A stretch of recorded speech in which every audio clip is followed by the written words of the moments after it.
नमस्कार दोस्तों, 5 दिसंबर 1945 दोपहर 2:10 पर अमेरिकन नेवी के 5 टारपीडो बॉम्बर जहाज फ्लोरिडा से उड़ान भरते हैं अपनी 3 घंटे की डेली ट्रेनिंग रूटीन को पूरा करने के लिए।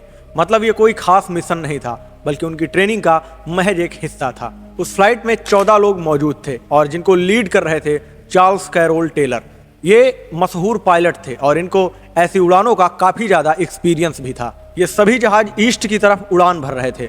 मतलब मौसम बिल्कुल साफ था और उस दिन किसी भी तूफान के आने की कोई आशंका नहीं थी। लेकिन उड़ान के तकरीबन 1 घंटे के बाद उनके जो स्क्वाड्रन लीडर थे चार्ल्स कैरोल टेलर, उन्होंने बताया कि उनका जो कंपास है वो काम नहीं कर रहा है, वो दिशा को गलत तरीके से बता रहा है। अब ऐसे में उनके पास जो बैकअप कंपास था वो भी काम नहीं कर रहा था। ऐसे में स्क्वाड्रन ने बाकी के जो अन्य जहाज थे उनके पायलट से भी पूछा, लेकिन उनका भी कंपास काम नहीं कर रहा होता है। और उसके बाद स्क्वाड्रन चार्ल्स कैरोल टेलर का वहाँ के जो रेडियो एयरपोर्ट में जो रेडियो कनेक्शन था वहाँ से उनका कनेक्शन पूरी तरह से टूट जाता है और फ्लाइट 19 कहाँ गायब हो जाती है, इसका रहस्य आज तक भी हमको नहीं पता चल सका है। अब वो फ्लाइट जिस जगह पे गायब हुई थी उसी को हम बर्मुडा ट्रायंगल के नाम से जानते हैं।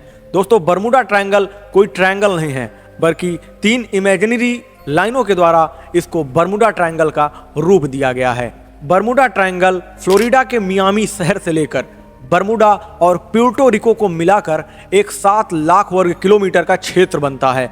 यहाँ पर पिछले कई वर्षों में लगभग 1000 से ज्यादा लोग, सैकड़ों प्लेन्स एंड शिप्स कहाँ गायब हो गए हैं इसका कोई भी पता नहीं चल सका है। फ्लाइट 19 के गायब होने के कुछ ही घंटों बाद एक research and rescue Mariner aircraft उड़ान भरता है, जिसमें 13 लोग सवार होते हैं, जिसका काम होता है फ्लाइट 19 को ढूंढना। लेकिन कुछ ही घंटे बाद वो मरीनर एयरक्राफ्ट भी कहाँ गायब हो जाता है यह भी किसी को नहीं पता चलता। मतलब पहले 14 लोग फ्लाइट 19 के और अब 13 लोग मरीनर एयरक्राफ्ट के। अब दोस्तों, ऐसे में खलबली मच जाती है कि आखिर ये लोग कहाँ गए हैं, और इनको खोजने के लिए पिछले 5 दिनों में अलग अलग दिशा से खोज जारी होती है।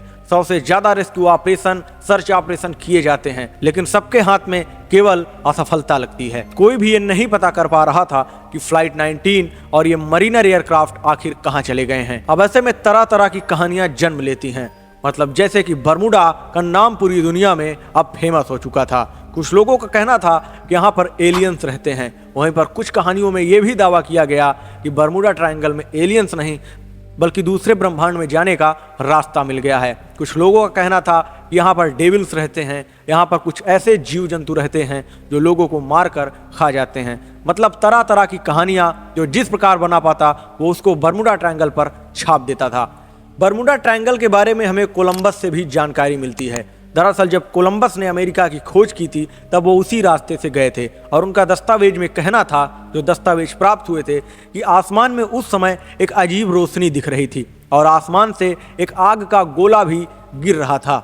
ये कहना था कोलंबस का। और उन्होंने ये भी बताया कि उनका जो कंपास था वो भी दिशा उल्टी सीधी बता रहा था, मतलब वो ठीक से काम नहीं कर रहा था। तो आइए समझते हैं बर्मुडा ट्रायंगल के बारे में। दोस्तों, बर्मुडा ट्रायंगल में मौसम बहुत तेजी से बदलता है और यहाँ पर तूफान भी बहुत तेजी से आते हैं। बर्मुडा ट्रायंगल के ऊपर जो बादल बनते हैं वो हेक्सागोनल शेप के होते हैं और यही बादल एयर बम बनाते हैं, जिसमें कोई भी फ्लाइट फंसकर समंदर में गिर जाएगी। और जाहिर सी बात है, अगर फ्लाइट समंदर में गिरेगी तो उसमें डूब जाएगी। अमेरिका की national ocean and atmospheric administration का कहना है कि इसका कोई प्रमाण नहीं है कि जो planes and ships Bermuda Triangle में गायब हुए हैं उसके पीछे मिस्टीरियस डिसअपियरेंसी हमें देखने को मिलते हों।